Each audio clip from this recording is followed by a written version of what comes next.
1절에 보면은 선지자의 제자들이 엘리사에게 이르되 보소서 우리가 당신과 함께 거주하는 이곳이 우리에게 좁으니 우리가 요단으로 가서 거기서 각각 한 제목을 가져다가 그곳에 우리가 거주할 처소를 세우사이다 그랬습니다.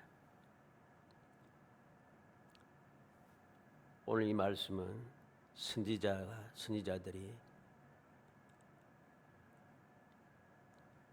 그할 처소를 새롭게 마련하는 그 모습을 우리에게 보여줍니다. 이곳이 어디겠습니까? 이곳은 여리고인 거죠. 어떻게 여리고인 줄 아는가?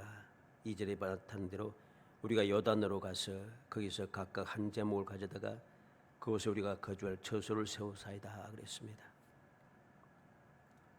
왜 이 말을 통해서 여리고라 할 수 있는가? 열왕기하 2장 4절로 5절에 보면 엘리야가 그에게 이르되 엘리사야 청하건대 너는 여기 머물라 여호와께서 날 여리고로 보내시니라. 엘리사가 이르되 여호와께서 살아계심과 당신의 영혼이 살아있음을 두고 맹세하노니 내가 당신을 떠나지 아니하겠나이다 하니라. 그들이 여리고에 이르매 여리고에 있는 선지자의 제자들이 엘리사에게 나와 이르되 여호와께서 오늘 당신의 선생을 당신의 머리 위로 데려가실 줄을 아시나이까 하니 엘리사가 이르되 나도 아노니 너희는 잠잠하라 그랬습니다. 그리고 6절 말씀에 보면은 엘리야가 또 엘리사에게 이르되 청하건대 너는 여기 머물라 여호와께서 나를 요단으로 보내시느니라 그랬습니다. 하나님께서 엘리야를 회리바람으로 불병과 불말을 타고 하늘로 이끌어 올리시기 위하여 엘리야를 부르고 있다는 것이죠. 엘리야를 부르고 있습니다. 어디에서부터? 길갈에서부터. 그래서 열왕기하 2장 1절에 여호와께서 회오리 바람으로 엘리야를 하늘로 올리고자 하실 때 엘리야가 엘리사와 더불어 길갈에서 나가더니 그랬습니다. 길갈에서 나가더니 이 길갈은 바로 선지자의 제자들이 있는 선지자 학교가 있는 곳이죠. 그래서 열왕기하 4장 38절에 보면 엘리사가 다시 길갈에 이르니 그 땅이 흉년에 들었는데 선지자의 제자들이 엘리사의 앞에 앉은지라. 엘리사가 자기 사원에게 이르되 큰 솥을 걸고 선지자의 제자들을 위하여 국을 끓이라. 길갈에 선지자의 제자들이 있다는 사실이죠. 그래서 이 길갈도 선지자의 제자들이 거주하는 선지자 학교가 있는 곳입니다. 두 번째는 베델이죠. 여호와께서 나를 베델로 보내시느니라. 열왕기하 2장 2절로 3절에 말씀했죠. 그리고 3절에 보면 베델에 있는 선지자의 제자들이 그랬습니다. 베델에도 선지자의 제자들이 있어요. 즉 선지 학교가 있다는 소리입니다. 그리고 4절 5절 방금 읽은 대로 여호와께서 나를 여리고로 보내시니라. 여리고에 있는 선지자의 제자들이 이렇게 길갈과 베델과 여리고에 선지자 학교가 있다는 것이죠. 왜? 그곳에 선지자의 제자들이 있기 때문인 것입니다. 이 선지자 제자들이 있는 이곳은 어떻게 보면 중요한 곳이라 할 수 있겠죠. 여러 가지 힘들고 어려운 시대에 하나님을 믿는 믿음이 점점 변질이 되고 우상이 가득한 그때에 하나님을 올바르게 알지 못하고 올바르게 믿지 않는 백성들을 올바르게 가르치기 위해서는 엘리사 혼자만으로는 부족합니다. 그래서 선지자들이 제자들이 여기에서 있게 되는 것이죠. 근데 오늘 본문 나타난 이 길갈은 좀 본문하고 좀 다릅니다만은 이 길갈은 여리고성에 있는 길갈과는 다른 곳입니다. 할례를 행하고 유월절을 지킨 요단강을 건너서 12도를 세운 길갈이 아닌 것이죠. 이 길갈은 에브라임이 있는 길갈을 말합니다. 그래서 신명기 11장 29절 30절에 보면 내 하나님 여호와께서 내가 가서 차지할 땅으로 너를 인도하여 들이실 때 너는 거리심산에서 축복을 선포하고 에발산에서 저주를 선포하라. 이 두 산은 요단강 저쪽 곧 해지는 쪽으로 가는 길 뒤 길갈 맞은편 모래 상수리 나무 곁에 아라바에 거주하는 가나안 족속의 땅에 있지 아니하냐. 모세가 세상을 떠나기 전에 요소를 통해서 명한 곳입니다. 길갈. 바로 이스라엘 백성들 하여금 에발산과 그리심산에서 축복을 선포하고 저주를 선포하는 바로 그 산이 있는 곳, 그곳이 바로 길갈입니다. 이스라엘 백성이 요단강을 건너서 바로 그곳에 틀을 잡고 그곳에서 할례를 행하고 유월절을 행하고 했던 가나안 정복의 기초를 삼았던 그 장소가 아닙니다.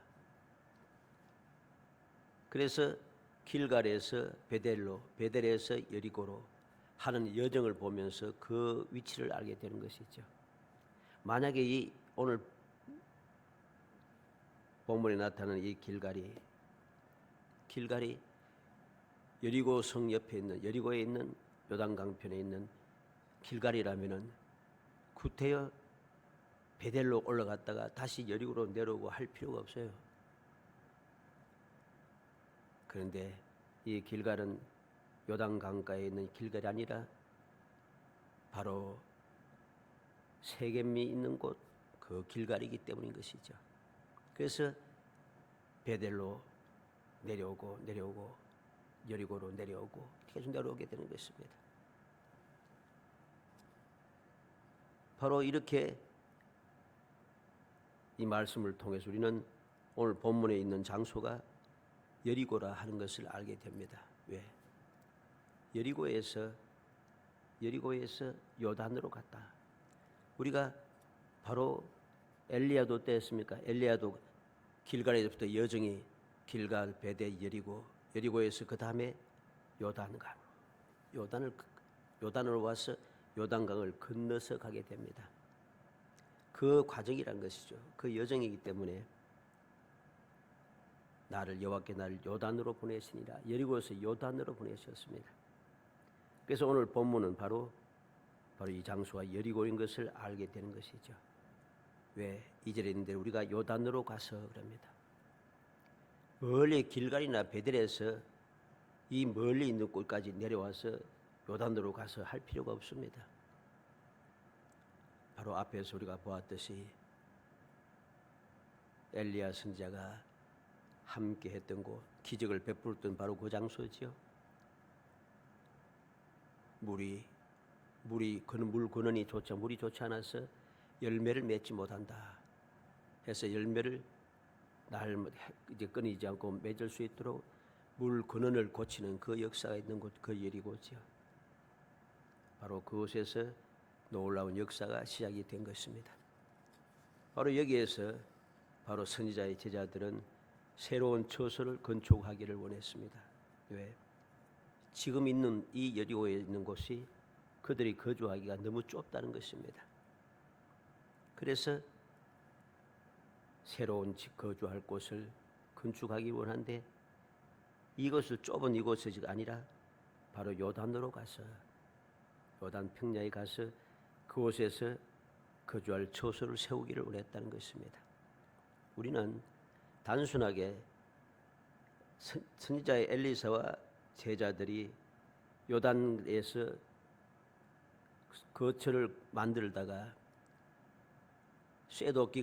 빌려온 쇠도끼가 물에 빠지고 그 쇠도끼를 건져내는 것, 이걸 보기 위해서 이 말씀을 생각하는 것은 아닙니다. 다 아는 내용이죠. 이 내용을 누가 모르겠습니까? 단순하게 이런 일도 있었구나 하고 이렇게 지나가면은 이 말씀을 통해서 교훈이 전혀 안 되는 거예요. 또 이 교훈에 대해서 올바르게 우리가 생각하지 못하면은 엉뚱한 소리를 듣게 됩니다. 이에 대해서 여러 가지 말을 합니다.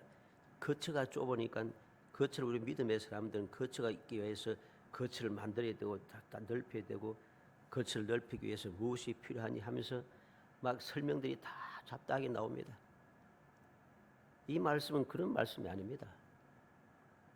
근데 자꾸만 엉뚱한 가르침을 듣게 되고 가르치고 배우게 되니까 자꾸만 이 말씀들이 주는 올바른 교훈을 내가 받지 못해서 이 모든 축복의 말씀들, 이 경고의 말씀이면서 또 한편은 우리에게 본이 되는 말씀이잖아요. 그렇죠? 본이 되는 말씀인데 우리에게 본이 되지 않는다는 것입니다.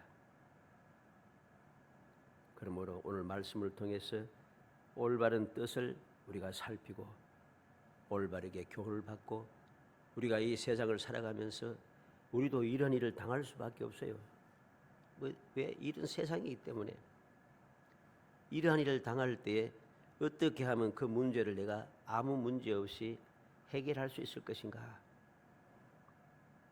하나님의 놀라우신 사랑의 역사를 우리가 살피면서 교훈을 받아 험악한 세상에 어떠한 문제가 생기도 두려워하지 아니하고 항상 감사와 찬송이 넘쳐나는 이 세상이 지난 시간에 말씀했습니다만 현실 지옥이 아니라 현실 천국이 되는 주님의 약속의 말씀을 마음껏 누리며 살아가는 행복한 성도이 되시기를 주의 이름으로 축복합니다. 먼저 우리가 생각할 것은 새로운 처소를 건축하는데 중요한 것이 무엇이냐 하는 겁니다. 새로운 처소를 건축하는데 중요한 게 뭡니까? 땅이 필요하고 건축하려고 하면 돈이 필요하고 또 일꾼이 필요하고 우리가 생각하는 게 많겠죠. 그런데 우리는 알아야 됩니다. 선지자의 제자들이 즉 하나님의 백성들이 처소를 건축하는 데 중요한 것은 그런 세상적인 것이 아닙니다. 세상의 물질, 세상의 터전 그리고 세상의 그 모든 그 터전을 세울 기술자 이런 거 필요하지만은 그게 중요한 게 아니에요. 근데 우리는 자꾸만 착각을 한다는 것이죠. 무엇이 중요합니까? 오늘 말씀해 보니까 이 제자들은 무엇이 중요한 걸 알았어요. 3절에 청하건대 당신도 종들과 함께 하소서 하니 엘리사가 이르되 내가 가리라. 선지자의 제자들은 엘리사 선지자가 함께 하기를 원했습니다. 왜? 왜 함께 하기를 원합니까? 믿을 수 있는 스승이라는 말이죠. 어떠한 문제가 생겨도 해결할 수 있는 믿을 수 있는 능력이 충만하고 엘리야의 그 신이 갑진이나 임하신 선생 엘리사 선지자, 하나님께서 함께 하시는 선지자, 이걸 그들은 알고 있는 거죠. 그래서 그는 당신도 종들과 함께 하소서 그렇게 원하고 있다는 것입니다. 그 원하는 소리에 엘리사는 내가 가리라 기꺼이 함께 하겠다고 약속해 주고 함께 하고 있다는 것이죠. 자, 왜 이것이 중요한가? 왜 중요한가?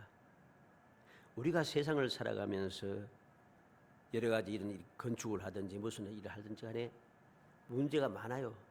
그냥 돈 있고 터가 있고 제목이 있고 일꾼이 있다고 싹 건축 잘 안 되지 않아요. 이와는 좀 다릅니다만은 요즘 문제 중에 하나가 뭡니까? 아파트를 막 지었는데 아파트에 철근이 없어. 웃기잖아요. 아파트가 막 무너져. 건물이 막 세워놨는데 건물이 막 넘어져. 왜 그런가 봤더니 철근이 없어. 기술 없었겠습니까? 그 건축 그 재료가 없어서 그래요? 돈이 없어 그래요? 아닙니다. 다 있어요. 다 있는데 문제가 생긴다는 거예요. 이게 세상 일인 거예요. 그래서 그런 것도 필요하고 없어서는 안 된 것 중에 하나이지만 그보다 더 중요한 것이 무엇인가? 문제가 생겼을 때 그 문제를 해결할 수 있는 능력인 것이죠. 그래서 오늘 본문은 우리에게 가르쳐 줍니다. 5절 6절에 한 사람이 나무를 벨 때에 쇠도끼가 물에 떨어진지라 이에 외쳐 이르되 내 주여 이는 빌려온 것이니이다 하니 하나님의 사람이 이르되 어디 빠졌느냐 하며 그것을 보이는지라 엘리사가 나뭇가지를 베어 물에 던져 쇠도끼가 떠오르게 하고 그랬습니다. 함께 할 때 건축을 끝까지 할 수 있는 비결이 무엇인가를 우리에게 가르쳐 주는 겁니다. 엘리사 선지자가 함께 하지 않았다면 건축을 하다가 그만두었을 거예요. 할 수가 없죠. 무엇 어떻게 하겠습니까? 왜 끝까지 함께 할 수 있는 선지자가 저 능력의 사람이 필요한가? 갑작스럽게 생기는 모든 문제를 해결할 수 있기 때문인 것이죠. 문제 해결을 위하여 문제의 현장으로 생각지도 못한 갑작스럽게 생긴 문제들, 도저히 해결할 방법이 없는 일은 일반적인 방법으로 해결이 불가합니다. 생각지도 못한 갑작스러운 문제는 생각지도 못한 특별한 방법으로만 해결할 수 있다는 사실을 우리는 절대로 잊어서는 안 되는 거예요. 사람들은 오늘날 믿음의 사람들 이 사실을 자꾸 망각합니다. 생각지도 못했던 일이 해결 방법이 아무리 살펴봐도 없는 그 일이 생겼는데 이 문제를 해결하기 위해서 일반적인 방법을 동원하려고 한다는 거죠. 믿음의 사람들이 세상 사람들처럼 세상의 능력자를 찾아가고 힘 있는 사람을 찾아가고 전문가를 찾아가고 야단납니다. 일이 해결되지 않아요. 왜? 이 일은 갑작스럽게 생긴 거고 해결 방법이 없기 때문에 문제가 일어났다는 사실을 알아야 됩니다. 세상의 방법으로 해결할 수 있었으면 이 선지자의 제자들이 구티어 엘리사에게 와서 이런 빌려온 것입니다. 탄식하며 낙심할 필요가 없어요. 그럼 건지면 되지. 그렇잖아요. 근데 그럴 수 없다는 것입니다. 그래서 문제가 된 거예요. 그럴 수 없기 때문에 일반적인 방법으로 해결할 수 없기 때문에 그들은 엘리사에게 부르짖고 있는 것입니다. 바로 이 사실을 우리는 명심해야 됩니다. 그래서 상상을 초월한 방법인 나뭇가지를 물에 던져 쇠도끼가 물에서 떠오르게 하였다. 우리는 명심해야 되죠. 내용을 잘 봐야 돼요. 왜 이렇게 말씀하시는가?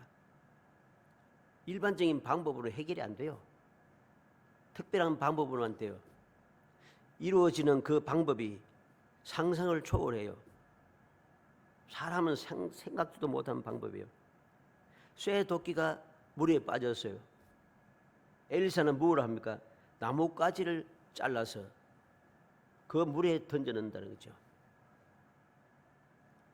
이거 방법이 돼요? 한번 생각해 봐요. 이게 해결 방법이에요? 사람으로 생각할 때, 세상적으로 생각할 때 이게 해결 방법이 아니라 너무 엉뚱하다는 것이죠. 황당한 것이죠. 그런데 이러한 생각지도 못했던 해결 방법이 없는 이 문제를 해결할 때는 생각지도 못한 방법으로만 할 수 있는 거예요. 그래서 나뭇가지를 던졌고 나뭇가지에 던졌더니 어떤 일이 생겼습니까? 쇠도끼가 물 위에 떠오릅니다. 쇠가 물에 떠올라요? 떠오르지 못합니다. 떠오를 수 있는 게 아니에요. 그런데 떠오르더라는 것이죠. 왜? 이게 하나님의 능력인 것이죠. 하나님께서 본문 말씀을 통해서 우리에게 가르쳐 주시기 원하는 교훈의 말씀인 것이죠. 하나님께서 함께하는 사람, 선지자 엘리사를 통하여 그를 통하여 역사하는 모든 일들이 사람들의 상상을 초월한 방법이지만은 생각지도 못한 역사가 기적이 일어나고 있다는 것입니다. 나뭇가지를 던졌더니 쇠도끼가 물에 떠오르더라. 이들은 어떻게 문제가 생겼을 때 엘리사에 가서 이야기할 수 있었겠습니까? 왜 엘리사와 함께 하자고 그렇게 간청할 수 있었겠습니까? 이미 앞에서 이 모든 역사를 그들은 보았습니다. 열왕기하 2장 21절에 엘리사가 물 건너로 나아가서 소금을 그 가운데 던지며 이르되 여호와의 말씀이 내가 이 물을 고쳤으니 이후부터 다시는 죽음이나 열매 맺지 못함이 없을지니라 하셨느니라. 여리고에 열매 맺지 못하는 그 기본 물의 잘못됨을 엘리사가 소금을 던짐으로 해결이 되더라는 것입니다. 열왕기하 4장 41절에 엘리사가 이르되 그러면 가루를 가져오라 하여 솥에 던지고 이르되 퍼다가 무리에게 주어 먹게 하라 하며 이에 속 가운데 독이 없어지니라. 역시 여리고에서 일어났던 일이죠. 흉년이 들었을 때에 먹을 것이 없는 그때 엘리사가 게하시를 통해서 엘리사 선지자를 위해서 음식을 만들라고 명령했죠. 그런데 잘 모르는 선지자의 제자들이 들판에 나가서 독이 있는 건 줄 모르고 가져와서 넣었는데 이 문제를 어떻게 해결했어요? 가루를 던져넣었다. 가루를 넣어서 독을 해독할 수 있다. 그럴 것 같으면 문제가 생길 일이 없죠. 있을 수 없는 방법, 상상을 초월한 방법입니다. 선지자의 제자들은 바로 이 경험을 했다는 사실이죠. 그래서 그들은 문제가 생겼을 때에 엘리사에게 가서 부르짖고 있는 것입니다. 아, 이는 빌려온 것이니다. 그리고 그 원하던 대로 엘리사는 문제를 해결하고 있다는 것입니다. 마태복음 17장 27절에 그러나 우리가 그들이 실족하지 않게 하기 위해 내가 바다에 가서 낚시를 먼저 오르는 고기를 가져다가 입을 열면 돈 한 세겔을 얻을 것이니 가져다가 나와 널 위해 주라 하시니라. 예수님께서 성전세를 받는 사람들에게 베드로에게 너희 선생은 세금을 내지 않느냐 할 때 베드로가 말하기도 전에 주님께서 말씀합니다. 실족하지 않게 하기 위해서. 예수님은 성전세를 바칠 필요가 없습니다. 그럼에도 불구하고 그들이 실족하지 않게 하기 위해서 베드로를 보내고 있는 것입니다. 성전세 반세기를 내기 위하여서 상상을 초월한 방법이 동원되고 있다는 것이죠. 베드로가 가서 바다에 가서 낚시를 던지고 먼저 오르는 고기에 입을 열어서 한 세겔을 가지고 베드로와 예수님을 위해서 세금을 주라 말씀하고 있다는 거죠. 상상을 초월하지 않습니까? 그냥 돈 주면 되지. 왜 베드로에게 낚시를 하라고 말씀하셨고 처음에 걸려 올라오는 물고기의 입에서 한 세겔을 가져다가 세금을 내라 하시는가?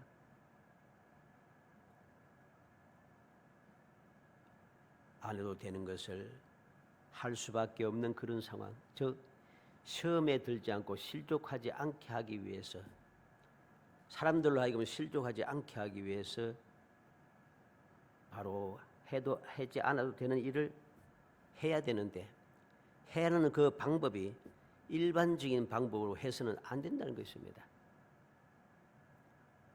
그래서 주님께서는 낚시를 하라 하시고 물고기 입에서 한 세겔을 가져다가 세금을 내라고 말씀하시는 것이죠. 오늘 말씀과 같은 것이죠. 일반적인 방법으로는 모든 문제를 깨끗하게 해결할 수가 없어요. 오직 하나님의 능력으로만 가능한 것입니다. 사람의 상상을 초월한 방법으로만 해결할 수 있는 그러한 문제인 것이죠. 두 번째로 생각하는 것은 이를 위해서 필요한 것이 무엇인가 하는 겁니다. 앞서 말씀드린 대로 내 주여 이는 빌려온 것이니다. 문제가 발생했을 때에 선지자의 제자들은 자기의 힘으로 할 수 있는 방법을 총동원해서 이것저것 해보려고 발버둥 치지 않아요. 이게 중요한 것입니다.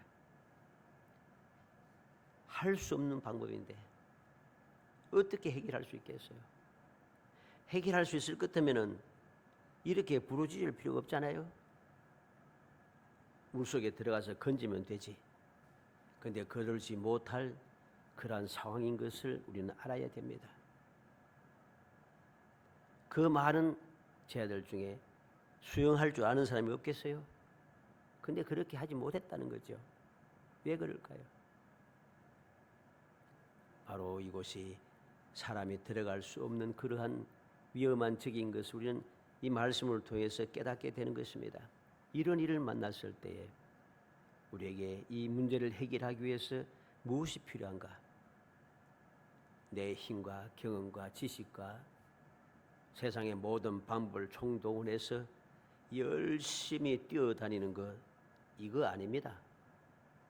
믿음의 사람들에게 필요한 것은 그런 일이 아니에요. 하나님께서 믿음의 사람들에게 이 문제가 일어나게 한 이유가 무엇이겠습니까? 문제가 일어나게 해서 세상 사람들이 가서 빌붙어서 서로 비벼가면서 해결해 달라고 하라고 이 일을 일으켰겠어요? 착각해서는 안 되는 거예요. 정신을 차려야 되지. 근데 오늘날 많은 믿음의 사람들이 그렇게 행동한다는 것입니다. 믿음의 사람이 신앙생활을 하면서 나타난 일들은 그 문제의 해결 방법은 하나님께 있는 것입니다. 사사로운 것일지라도 하나님께 해결 방법이 있는 것입니다. 그런데 우리가 세상 사람들처럼 똑같은 방식을 그대로 답습해 가니 문제가 해결되기에는 그는 오히려 세상 사람들에게 조롱거리가 되고 짓밟힘을 당하고 점점 미약해지면서 그렇게 하다 보니 점점 미약하고 조롱거리가 되고 일이 해결되지 않으니까 원망은 또 하나님께 하잖아요. 말씀대로 안 되고 약속대로 안 되고 기도해도 안 되고 막 모든 원망을 하나님께 다 돌립니다. 또 하나님께 맡기고 의지하지도 않았으면서도 하나님께서 해결해 주지 않았다고 원망하고 있다는 것입니다. 이건 아주 망령된 일입니다. 이런 일만큼 악질적인 일은 없음 우리는 명심해야 됩니다. 근데 제자들은 그러지 않아요. 아, 내 주여, 이는 빌려온 것이니다. 문제가 생기자마자 그들은 바로 엘리사에게 가고 엘리사에게 이 사실을 고하고 있다는 것입니다. 왜 우리는 이렇게 해야 하는가? 함께하는 사람이 가장 능력 있고 문제를 해결할 수 있는, 이제까지 함께 오면 살아보아서 우리가 경험해 본 바대로 해결할 수 있는 사람이 누굽니까? 엘리사입니다. 앞서 두 가지를 말씀을 보았죠. 열매 맺지 못하는 물 문제를 해결하고 독 해독을 하고 하는 그 모든 능력을 보았습니다. 그러니 다른 데로 헤매고 다니지 않고 바로 엘리사에게 오는 것이죠. 시편 50편 15절에 환난 날에 나를 부르라, 내가 너를 건지리니 내가 나를 영화롭게 하리라. 우리는 하나님께서 우리를 택하여 부르시고 우리를 위하여서 약속하신 그 약속의 말씀들을 기억해야 됩니다. 왜 이 말씀을 하셨을까? 왜 이 일이 일어났던가? 이 일이 일어났을 때 왜 어떻게 하라고 하는 것을 우리가 가르쳐 주기 위해서란 거죠. 환난을 만났을 때 우리가 할 일은, 문제가 생겼을 때 우리가 할 일은 문제를 해결할 수 있는 유일한 분, 천지 만물을 창조하신 전지전능하신 하나님께 부르짖는 것입니다. 예레미야 29장 12절로 14절에 너희가 내게 부르짖으면 내게 와서 기도하면 내가 너희의 기도를 들을 것이요 너희가 온 마음으로 나를 구하면 나를 찾을 것이요 나를 만나리라. 이것은 여호와의 말씀이니라. 나는 너희들을 만날 것이며 너희를 포로된 중에서 다시 돌아오게 하되 내가 쫓아 보냈던 나라들과 모든 곳에서 모아 사로잡혀 떠났던 곳으로 돌아오게 하리라. 이것은 여호와의 말씀이니라. 아직도 유다는 망하지 않았고 바벨론으로 포로로 다 잡혀가지도 않았습니다. 그럼에도 불구하고 하나님께서 예레미야 선지자를 통해서 그들이 이 죄 때문에 망할 수밖에 없음을 말씀하셨고, 비록 망해서 이방 땅으로 포로로 잡혀갔다 할지라도 너희가 내게 부르짖으면 내가 들어주겠다고 나는 여호와이니라 말씀하고 있다는 것입니다. 이 말씀을 한 누구냐? 나 여호와의 말씀이니라. 여호와께서 말씀하셨다는 것이죠. 예수님께서도 세상에 계실 때에 요한복음 14장 13절로 14절에 너희가 내 이름으로 무엇을 구하든지 내가 행하리니 이는 아버지로 하여금 아들로 말미암아 영광을 받으시게 하려 함이라. 내 이름으로 무엇이든지 내게 구하면 내가 행하리라. 예수님께서 약속했습니다. 무엇이든지 예수의 이름으로 구하면은 행하겠다. 왜 행합니까? 하나님의 아버지의 영광을 위하여. 영광을 위하여. 요한복음 15장 7절에 너희가 내 안에 거하고 내 말이 너희 안에 거하면 무엇이든지 원하는 대로 구하라. 그리하면 이루리라. 무엇이든지 이루어질 수 있는 비결이 무엇입니까? 우리가 주님 안에, 주님께서 우리 안에, 쉽게 말해서 주님과 함께 할 때에 가능하다는 소리입니다. 그래서 마태복음 28장 20절에 내가 너에게 분부한 모든 것을 가르쳐 지키게 하라. 볼지어다 내가 세상 끝날까지 너희와 항상 함께 있으리라. 세상 끝날까지 함께 하겠다고, 항상 함께 하겠다고 주님 약속하셨어요. 그리고 요한복음 14장 23절에도 예수께서 대답하여 이르시되 사람이 나를 사랑하면 내 말을 지키리니 내 아버지께서 그를 사랑하실 것이요 우리가 그에게 가서 그것을 그와 함께 하리라. 예수님의 약속이잖아요. 주님을 사랑하면 주님과 주님의 말씀을 지키고 주의 말씀을 지키는 그 사람들에게 주님께서 함께 하시겠다. 이렇게 함께하는 주님께 내가 기도하면은 그 기도가 이루어지는 것이죠. 바로 구약 시대는 바로 선지자를 통해서 이 모든 사실을 우리에게 보여주고 있는 겁니다.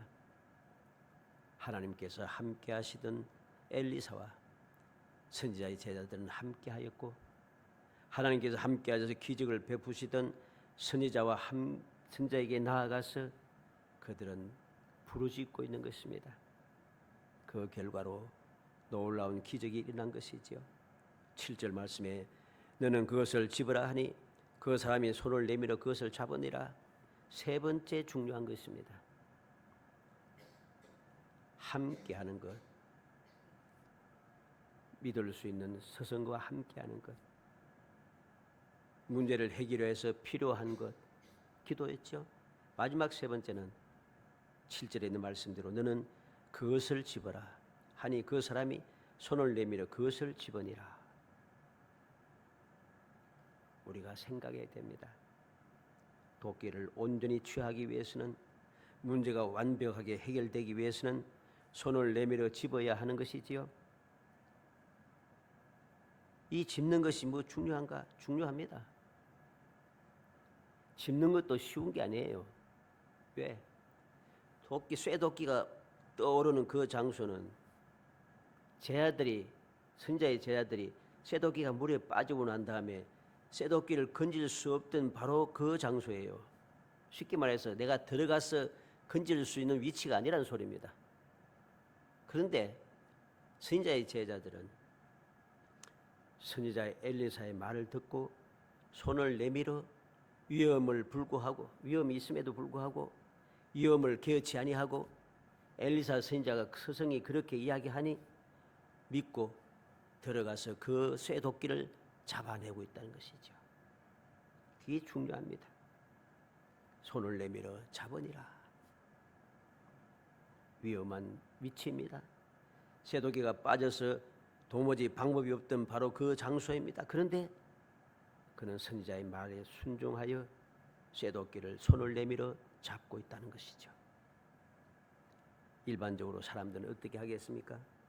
처음에는 희한하다. 이게 세상에 무슨 일이고, 뭐 세상 말로 헐 대박 뭐 하겠지만은 조금만 좀 지나가고 나면은 이왕 한 김에 육지로 붕 날라서 내 손에 탁 잡히게 하지. 사람은 그렇게 이야기합니다. 이게 세상 사람들의 일반적인 사고방식이에요. 실제로 많은 믿음의 사람들이 그렇게 말하고 행동하고 그렇게 신앙생활을 하고 있습니다. 그러니까 끊임없이 불평과 원망이 끊임없이 이어지죠. 이왕 할 거 문제가 안 생기면 어때? 아담과 하와가 선악과를 따먹었다 하니까 나름대로 똑똑하다고 하는 사람이 하나님 사랑이시라며 왜 선악과를 만들어놨는데 생명과일만 있으면 되지. 말들이 많잖아요. 웃기지 않아요? 이게 바로 사람들의 악한 심성입니다. 우리는 이 사실을 명심해야 됩니다. 너는 그것을 집어라. 손을 내밀어 그것을 집으니라. 완벽하게 문제가 해결되기 위해서는 하나님께서 상상을 초월한 기적을 베풀으셔서 쇠도끼가 물에 떠오르게 했으니 떠오르게 하신 하나님께서 내가 그 쇠도끼를 잡다가 같이 또 빠지게 할 것인가? 불신앙을 가져서 의심해서는 안 되는 거예요. 확신이 필요한 것이죠. 이 선지자의 제자는 확신을 가지고 있는 것입니다. 모든 문제를 해결하고 새로운 처소를 올바르게 끝까지 완벽하게 건축하기 위해서는 능력의 사람과 함께하는 것도 중요하고, 이를 위해서 문제가 생길 때 기도하는 것도 중요한데, 완벽하게 이루기 위해서는 마지막까지 끝까지 믿고 순종하는 것이 필요하다는 것입니다. 손에 들려주기를 바라지 말고, 비록 그것이 쇠도끼가 빠졌던 위험한 지경, 건질 수 없는 그 지경이었다 할지라도 쇠도끼를 떠오르게 하신 하나님의 그 능력, 그 기적의 역사를 믿고 쇠도끼가 떠오른다면 나도 떠오를 것이다. 확신을 가져야죠. 그리고 손을 내밀어 그 쇠도끼를 잡을 때에 비로소 모든 문제는 깨끗하게 해결되고 새로운 처소를 올바르게 완벽하게 건축할 수가 있게 되는 것입니다. 살아가는 성도 여러분, 우리가 세상을 살아가면서 주님 약속하신 대로 이 세상 살아가는 내가 있는 이곳이 천국이 되기 위하여서, 천국을 올바르게 건축하고 천국에 올바르게 내가 살고 주님과 함께 살기 위해서는 이 천국을 만들어야 하는데 어떻게 만들겠습니까? 주님과 함께 해야 합니다. 천국을 만들기가 쉽겠습니까? 세상이 지옥인데 지옥에서 천국을 만들기가 쉽겠어요? 힘들고 어려워요. 그러니까 주님께서 함께 하실 필요가 있는 거죠. 왜 함께 합니까? 천국을 만들기가 힘들고 주님을 모시는 성전, 내 마음을 성전 삼을 만드는 것이 힘드니까 내가 방법을 모르겠잖아요. 그러니까 주님 앞에 나와 함께 하신 주님께 나는 부르짖어 기도하는 것입니다. 그렇게 할 때 문제는 해결되어지고 쇠도끼가 물에서 떠오르듯이 내가 상상지도 못했던 방법으로 주님께서 나를 위해서 천국을 만들어 주시고 이루게 하시고 내 마음속에 주님 거하시는 성전이 세워지도록 역사해 주시는 것이죠. 이를 위해서 우리는 끝까지 그 말씀 믿고 순종하는 온전한 믿음이 필요한 것입니다. 모든 의심 떨쳐내고 인간적인 그 잘못된 사고방식을 떨쳐내고 이왕 한 길에 내 손에 딱 잡아주지 하지 말고 하나님께서 쇠도끼를 물에 떠오르게 하셨으니 떠오르는 쇠도끼를 주님의 능력을 믿고 내가 그 쇠도끼를 건져내는 내 손으로 집어서 모든 것을 끝까지 이루어내는 사람, 그런 사람이 되어야 됩니다. 그렇게 해서 거처를 만들면 그 거처가 어떻겠어요? 내가 그렇게 기적을 체험하면서 이렇게 열심을 다하여서 거처를 건축해서 만들었잖아요. 그 건축하여 거처한 그 거처가 어떻겠어요? 마음에 협조하겠죠. 내 힘과 내 능력과 내 모든 정성이 다 들어가 있으니 그걸 허투루 보지 않는 것이에요. 허투루 보지 않아요. 그래서 소중하게 여기는 마음이 생기고 소중한 마음을 가지고 끝까지 충성을 하게 되는 것입니다. 끝까지 천국을 유지하기 위해서, 끝까지 주님 거하시는 성전이 이루어지기 위하여서 거룩한 신앙생활이 계속해서 이어지는 것이죠. 그런데 오늘날 어떠합니까? 이 사실을 망각하니까 내가 하는 게 없어요. 남이 하는 것도 못하게 방해나 하고 하다가 그러니까 어때요? 애착이 없는 거예요. 내가 간절한 마음으로 열심을 다했던 수고가 없으니까 전혀 마음이 없는 거예요. 그래 내 마음에 들지 않으면 원망하고 불평하며 문제를 일으키고 분쟁을 일으키고 여러 가지 문제를 일으키는 거죠. 우리는 그러한 사람이 되어서는 안 됩니다. 항상 주님과 함께하며 주님 앞에 간구하고 주님의 말씀에 순종하여 조금 더 의심하지 말고 행함으로 어떠한 상황에도 주님과 함께 영원히 거할 수 있는 내가 있는 곳이 천국이 되고 내가 있는 그곳이 성전이 되어서 어떠한 상황에도 두려워할 것 없는, 어떤 문제가 생겨도 겁낼 것 없는 정말 평안과 기쁨과 행복이 넘쳐나는 정말 복된 성도이 되시기를 주의 이름으로 축복합니다. 은혜 감사합니다. 사랑하여 주셔서 택하여 주시고 택한 저희들로 하여금 주님과 함께하는 것, 주님께 간구하며 부르짖는 것, 주님께서 말씀하신 대로 믿고 순종하는 것이 얼마나 소중한 것인가를 다시 한번 생각하게 하심을 감사합니다. 단순하게 쇠도끼로 가다가 아버지 건축을 하다가 쇠도끼가 물에 빠져서 기적으로 건져낸 것이 중요한 것이 아니라 그렇게 하기 위해서 무엇이 필요한지, 무엇이 가장 필요한 것이 다시 한번 깨달아 알게 하시고 깨달은 말씀대로 저희들이 믿음을 가지고 신앙생활 할 수 있도록 일깨워 주심을 감사합니다. 주님과 함께하는 것이 가장 중요하며 문제가 생길 때 주님 앞에 기도하고 부르짖는 것이 가장 소중하며 아버지 모든 주님께서 역사를 이루실 때에 조금 더 의심하지 않고 끝까지 순종하여 비록 쇠도끼가 물 위에 떨어져 위험해도 그곳에 들어가서 쇠도끼를 취할 수 있는 확고부동한 믿음을 간직하게 하시사 우리의 모든 삶이 기적의 삶이 되게 하시고 그러면 약속하신 대로 꿈꾸는 것 같은 기이하신 주님의 큰 역사를 체험하고 기뻐하고 즐거워하며 감사 찬송하며 놀라운 약속된 복을 누리며 행복한 삶을 살아갈 수 있도록 돌보아 주시옵소서. 예수님의 이름으로 기도합나이다. 아멘.